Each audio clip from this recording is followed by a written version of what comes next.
Come, I've just stoked the fire.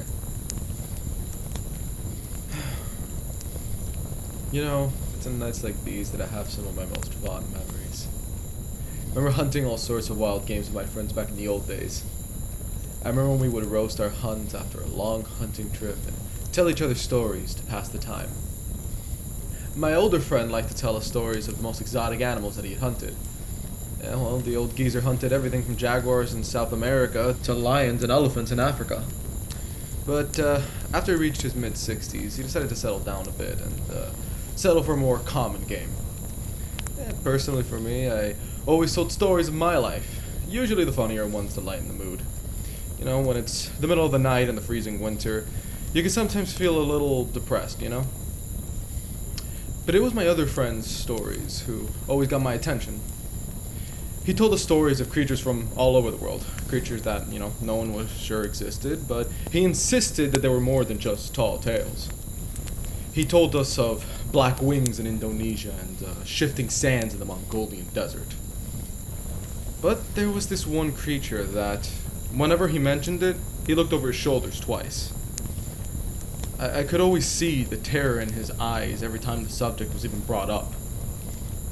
You see, he grew up in Elkhorn, a small town in Wisconsin, and he grew up listening to stories of this monster that stalked Bray Road. While he used to be terrified of the beast as a kid, he treated it as just another silly story meant to frighten kids as he grew up. Well, that was, until he encountered it. You see, he told us that one day he decided to go hunting. This was back when he had just started, so he was pretty unexperienced. As he was traversing the woods, he spotted what he thought was at first was just a black wolf. He told us he was pretty excited since he never killed a wolf before, but in the back of his mind, he felt some sort of dread. I mean, after all, he had never seen a wolf so big. Well, he ignored this, and he decided to take the shot. But since he didn't take the wind into consideration, the bullet just grazed the beast's shoulder. He told us the beast let out a cry so loud, it felt like his eardrums were going to burst. He could feel his body shaking, and the cry eventually evolved into a harsh and terrifying growl. And then, the beast did something so unnatural. It stood up on its hind legs. Well, you can imagine, after seeing that, he ran for as far as he could, all the way back to his cabin, and he never looked back. Now, of course, it wasn't just hard for me to believe him. At this point, I just thought he was telling us a story.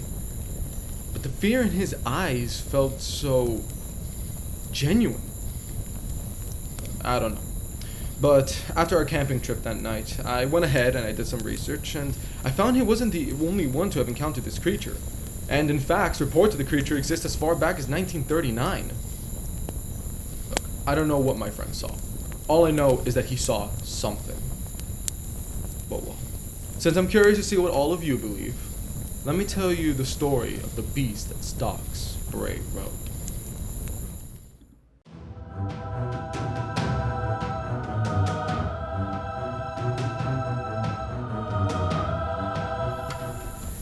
You see, it all started one night in 1939.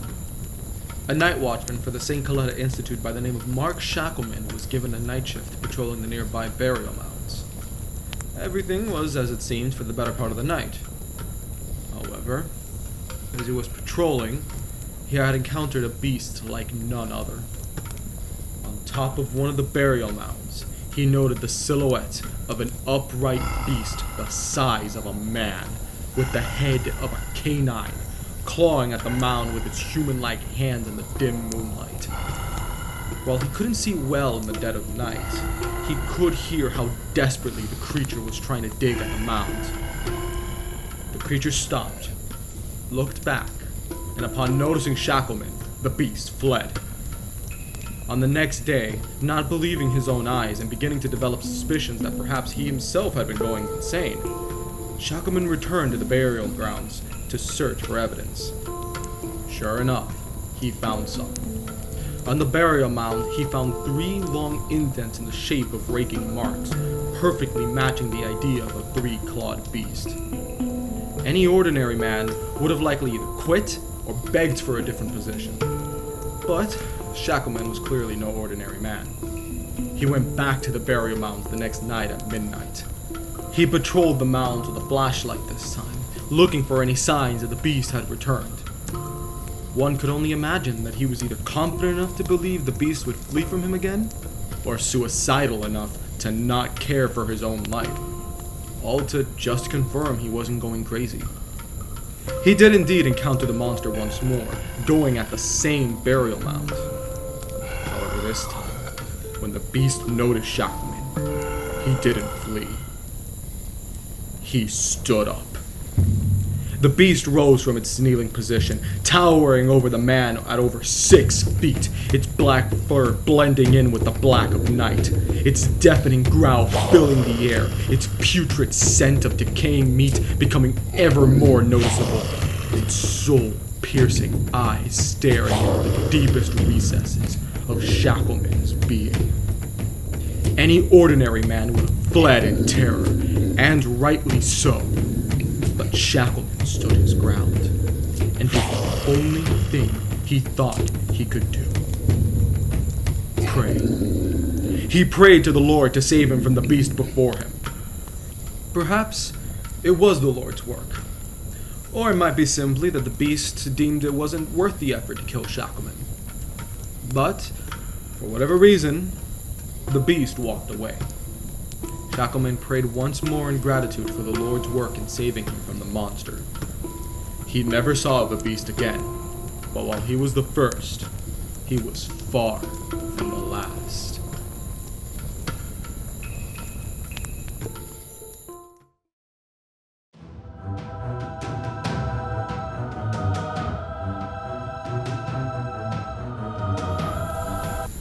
The beast is typically described as a wolf lycanthrope, essentially a werewolf.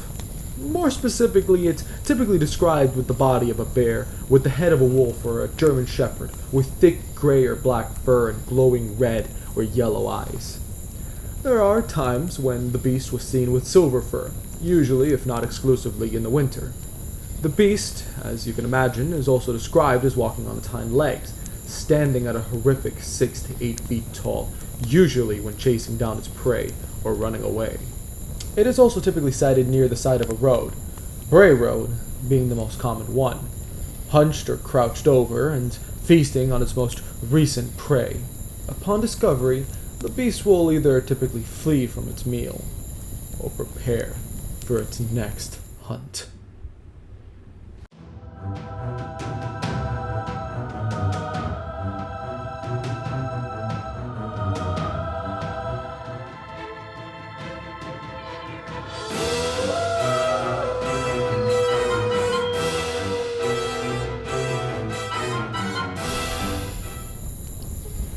You see, in the fall of 1989, at around 1:30 in the morning, a young woman by the name of Endrizzi was driving to her house by Bray Road. As she was driving to the barren road, she spotted something out of the corner of her eye and slowed her car to get a better look. Turning it back to her was something that she could distinctly make out as some sort of large furry creature. She slowly realized that the animal's fur was a dark brownish gray, and the beast had long pointed ears. A wolf? Or coyote, perhaps? She wasn't entirely sure, so she continued to approach the unknown beast. As she slowly crept up on the creature, she noticed something that truly made her stomach churn. The beast was kneeling like a human, its elbows raised while it feasted on a hunk of meat, and its long, sharp claws grasping the flesh like a human would grab a bowl. Having been disturbed by Lori, the monster lifted its head and gazed at her. The headlights of the car reflected the creature's eyes, giving them an ominous hint of red. Luckily for Lori, the beast was content with its food, and it never turned hostile. She was able to drive away with no issues, and she made it home safely, if not a little shaken by the event. She contacted the police, who had asked her to draw a sketch of what she saw. Her drawing looked almost exactly like that of another eyewitness who had reported it earlier. Lori and the other witness had never been in contact before. While she was able to see the beast and make it out without any issues, The next eyewitness didn't have the luxury of staring in awe and terror, but instead, running away in it.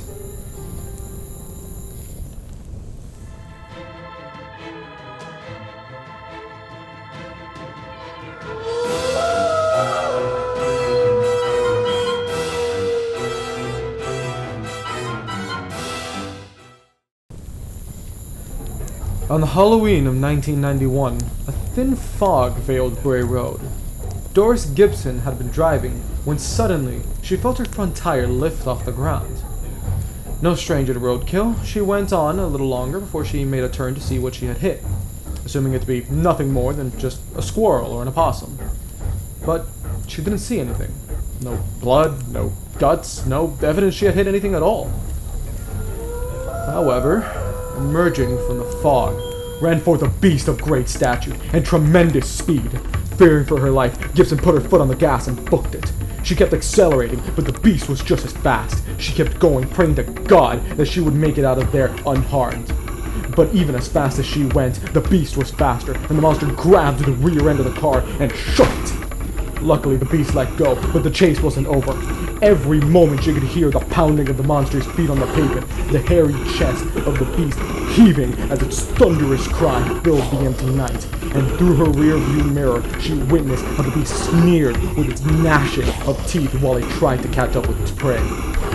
All of this was just more motivation to press the gas as hard as she could until the car was pressed to its mechanical limits. It was only until the fumes of her engine blended with the surrounding mist that she was finally able to evade the beast. She made it out with her life, but this wasn't the last time she would encounter it. You see, later that same night, Gibson was picking up a friend from a party, and that's where the beast appeared again. However, this time, Gibson wasn't going to give the monster a chance to lunge at her car again. She pressed her foot against the gas before the beast could even take flight. When Gibson got home and inspected her car, she saw 3 claw marks on the back of her trunk.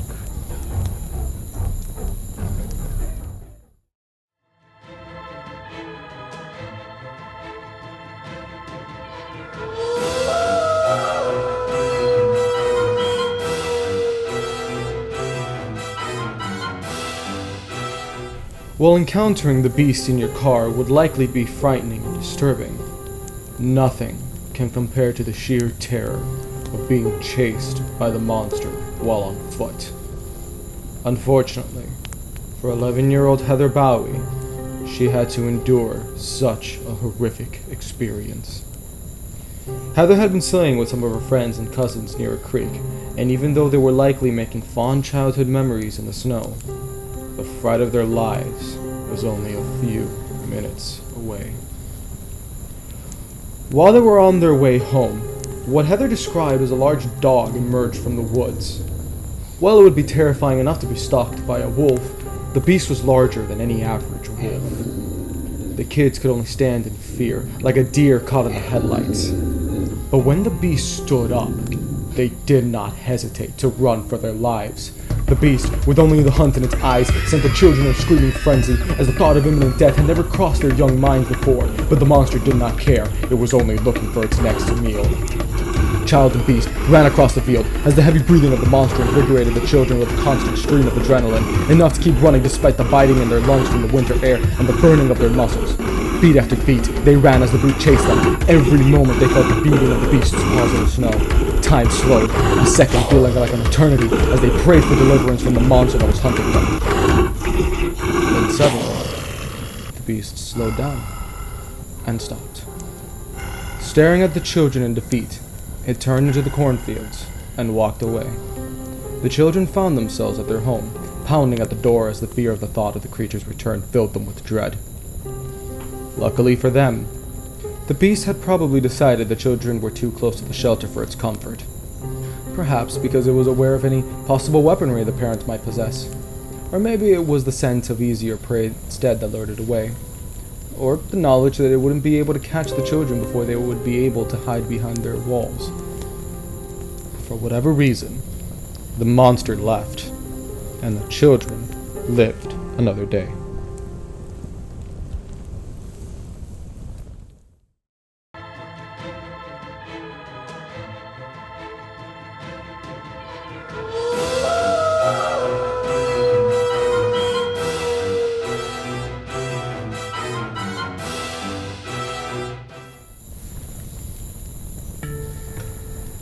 It was a dark and merciless winter night, with temperatures reaching as low as negative 36 degrees Fahrenheit.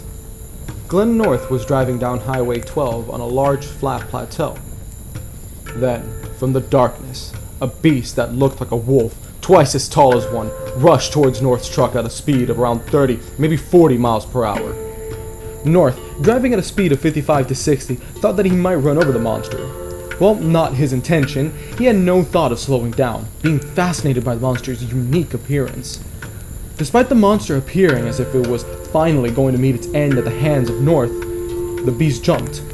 The creature landed on the hood of the truck with a large thud.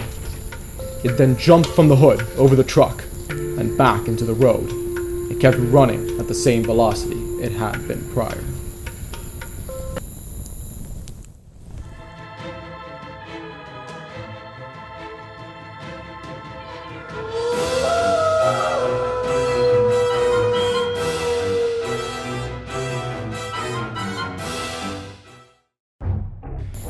In the apex of midnight, a lone woman in her small rural house was startled by the appearance of a beast near her house unlike anything she has ever seen before. In fear, she grabbed the nearest phone and called a local conservation agent by the name of David Jetson and reported that a monster was stalking her outside her home. The agent drove out, but found no trace of the creature that she had described. In the following days, however, the beast went feral and tried to break down the poor woman's door. She could hear the terrible scratching and horrid gnawing of the monster's teeth and claws on the door, constantly slamming and grunting with an unearthly roar that would make the hairs of a bald man stand. The woman could do nothing but quiver, waiting and praying for the daylight to drive away the beast. And after what seemed like an eternity, the beast finally lost interest and walked away. The woman immediately called the agent and law enforcement to investigate the matter, and upon their arrival, they noticed that the scene was far from anything normal or explainable. Large scratches covered the screen door from up to 7 feet off the ground. And unfortunately, while the woman had survived the incident, her dear horse did not, as agents discovered it lying dead on the floor, with a huge 30-inch gash across the animal's neck that threatened to sever it entirely.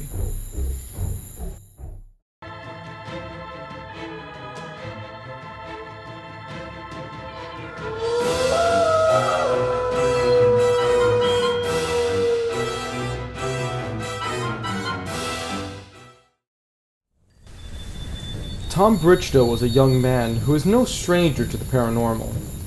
He claimed that he had previously lived in a haunted house, and standing at 6'5", it's pretty self-evident that he is not a man who's easily startled, even by the otherworldly. Chris Maxwell, a friend of his, needed to go to a wedding reception, and since he was a visitor from Illinois, he had to stay in a camping ground near Fort Atkinson, a place whose location was around 30 to 40 minutes away from Bray Road. Tom had offered to drive him there, and on their way there one foggy evening, a faint odor slowly made itself known, like the smell of a rotting skunk, and the fact that their windows were rolled down didn't do them any favors. As they continued, a hand suddenly burst forth from the fog and tried to slash or grab them. Clawed, hairy, and manlike was the hand, but human it was not. Tom noticed it in time to swerve out of the way, just enough so that the hand couldn't do as intended, but it did leave a few nasty scratch marks on the paint. But in the speed of everything, the pair were not entirely sure what they had just avoided, and decided to turn back to see if they could discern what had lunged at them from out of the mist. Perhaps it was just a mailbox, they pondered.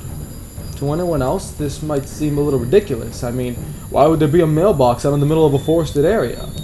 But their logical reasoning wasn't entirely intact at the time, as curiosity and potential fright deterred them from the such. Upon turning, they realized that it was no mailbox. The thing was large and covered in white and gray fur striped by black. Tom explained the beast was massive. Its chest or belly could easily reach the top of the man's car. The creature, upon seeing the return of its prey, started to pace straight towards them, arms outstretched, its crooked and bony fingers bearing claws sharpened and prepared like some sort of terrible zombie. The origin of the odor was now self-evident, and the foul stench of a dozen rotting carcasses now violated their noses, making it all the more terrible that they found themselves in the presence of such a monster. While the upper torso of the creature was shrouded by shadow, the legs they could see clear as day. The muscles were like that of the strongest of men, with the torso down covered in fur, claws on the feet larger and sharper than any wildcat.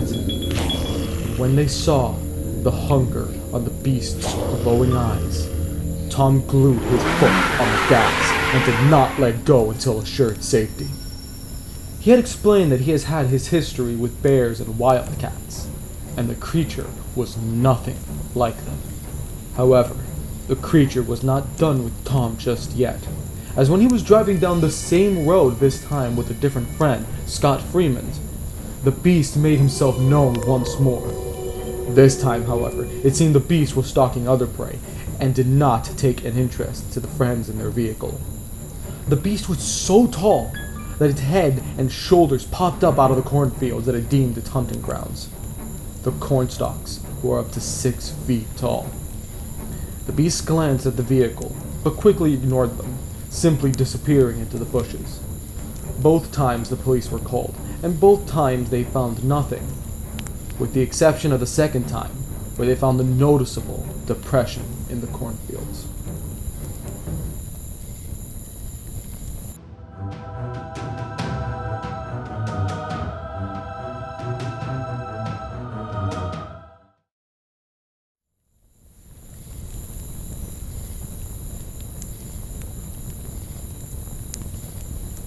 The most plausible explanation as to what the creature might be is simply a series of misidentifications. A majority of the sightings were in the dead of night, and, while it's so dark, even with high beams on, it's pretty easy to mistake things. A larger than average wolf in the dead of night may seem like it was unnaturally large. Maybe even the beast could have been misidentified for a skinnier than average bear, despite what many sightings say. How many people are there who swear on their life that they did actually see what they see, and they were actually mistaken? I mean, sometimes even the most adamant of conjectures by eyewitnesses can be proven false. The idea that the beast is indeed a misidentified bear gives a more plausible explanation as to how the creature could have reportedly been seen walking on its hind legs, since there are bears that do stand upright, and you can even find that there are bears that walk exclusively on their hind legs, but that's usually because their front paws are crippled, so they have to adapt to stand on their hind legs. It's quite sad. Look, simply, if we believe that these people actually did see something, it's more likely that it was just a wolf or a coyote or a bear that they just thought for a second was some sort of werewolf-like creature. Now, some have taken to suggest that this isn't a misidentified wolf or bear, but maybe a Bigfoot. I mean, many have suggested that the beast shares similar characteristics to a Sasquatch, minus the lupine-like features. But of course, this is part of the more outlandish theories, since you have to believe that Bigfoot exists in the first place. But well, that is one of the more mundane theories to explain what people have been seeing.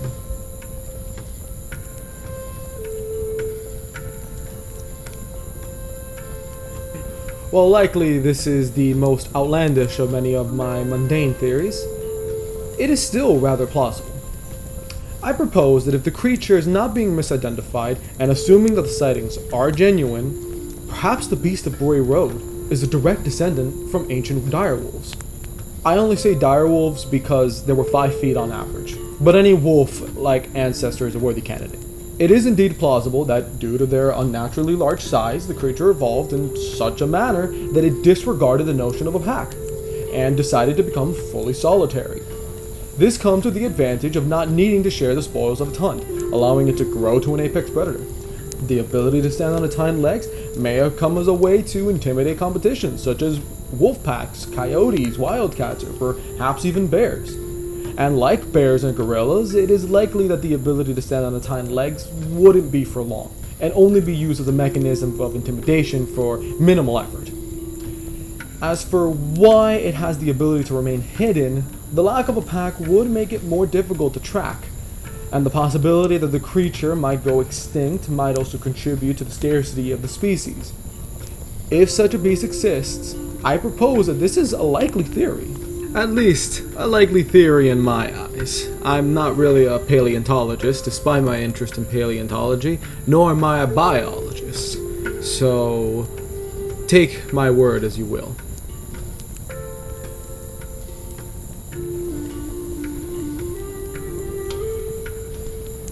The easiest and most plausible explanation for all of the sightings is pretty simple.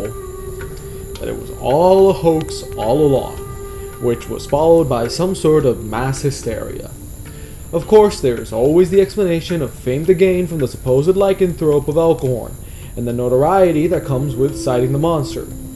Any sightings afterwards is likely to get some sort of news coverage, and some individuals are bound to get their 5 seconds of fame. But of course, everything can be dismissed as a hoax, and everyone can be blamed as a liar. And despite the fact that this explanation, along with a combination of my theory of misidentification, is the most likely explanation, where's the fun in that?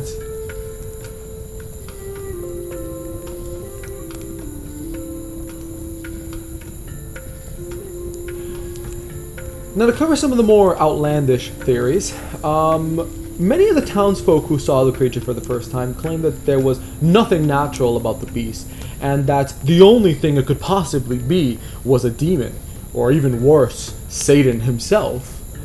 I tend to see this explanation being tossed around a lot by local townspeople whenever a being perceived as slightly supernatural is seen near a small town. As a Christian man myself, I take this explanation pretty lightly, as while I do believe in the existence of demons and that they can possess such a form, due to the lack of any sort of actual paranormal activity outside of the creature just existing, I find this explanation a bit unlikely.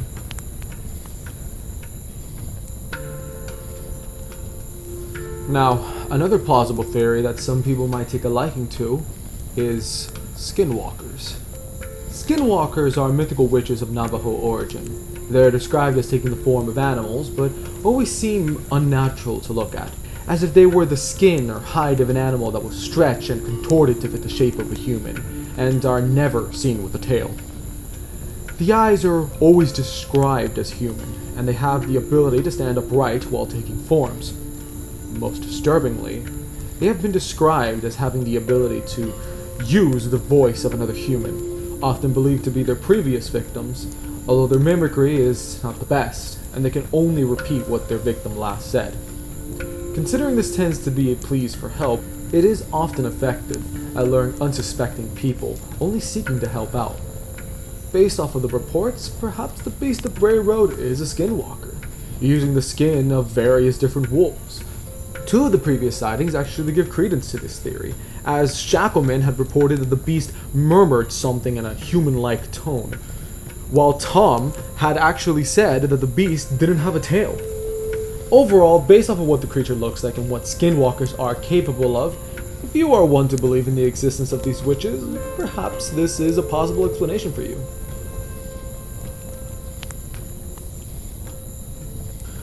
Finally, the only other theory that can make any sort of sense is that people saw the creature for what it was, a werewolf. Maybe not necessarily that people were turning into wolves at the full moon, but perhaps there is a wolf-man hybrid out there. After all, Bray Road is not the only home to wolf-like men. The Michigan Dogman, the Beast of Gévaudan, the Minnesota Dogman, the Beast of the Land Between the Lakes, the Duayo, the Gazotso, the list goes on. All reported to be wolf-like men. With so many people around the world reporting a similar creature, It's a little peculiar that so many people are making the same misidentification, right? Well, I guess only time will tell.